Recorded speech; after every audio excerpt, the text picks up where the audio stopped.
So today we're going to be making these apples into resin shakers. Everything I use in this video will be linked down below.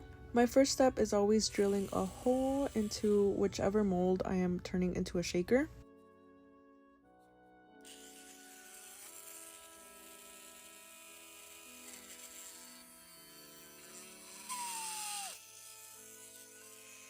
Now I make sure that all of the resin dust is out of the little hole I just made.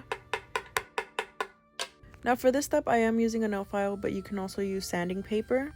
I like to sand down the edges of my apple just so that the UV resin can better adhere to the resin.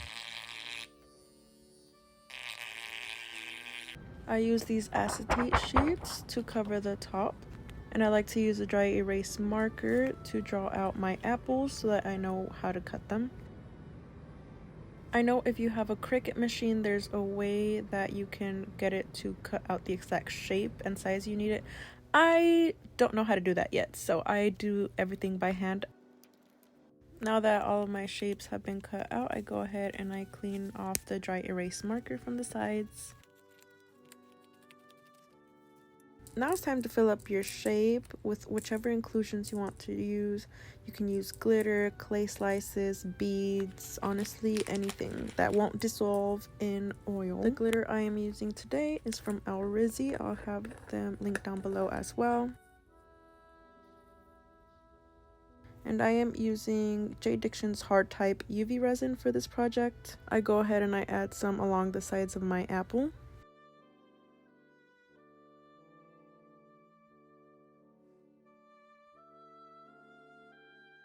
Now I do my best to spread it out evenly so that you can't see the scratches from us sanding down our apple. And now it's time to add on our acetate sheet and cure it under a UV lamp.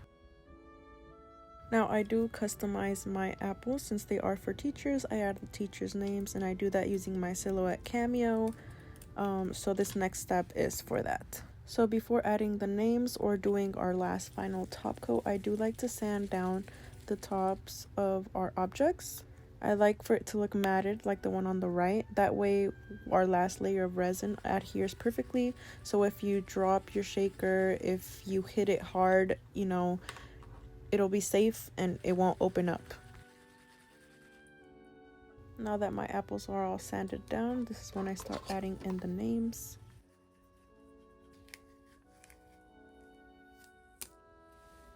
Once the names are on my apples, that's when I go in with my UV resin once again and I top coat our apple.